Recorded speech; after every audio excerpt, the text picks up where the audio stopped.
Hai, ce face Victor acolo? Hai să-ți dea mami pusi. Hai. Îți dă mami pusi.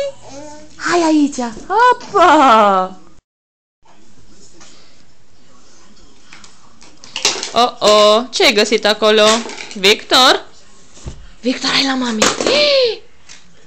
Victor! Alo?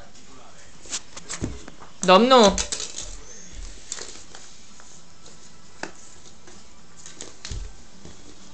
Ce faci acolo?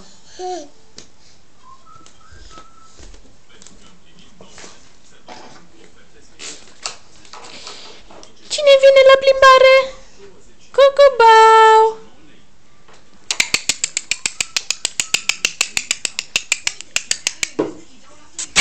Hai să-i arăți la mami. Hai, adă aici. Hai, adă aici. Hai să vadă mami. Așa. Bravo! Bravo!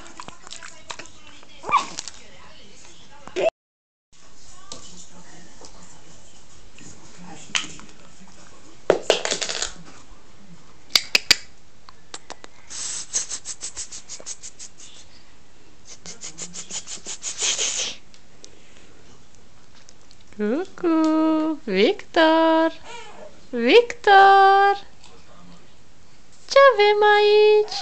Ce avem?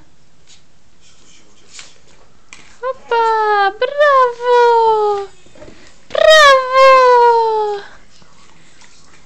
Unde te duci? Da.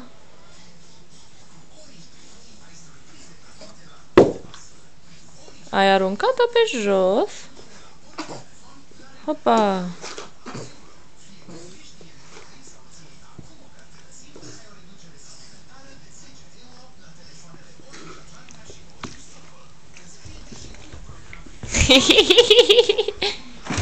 Bă! Ce-ai găsit acolo?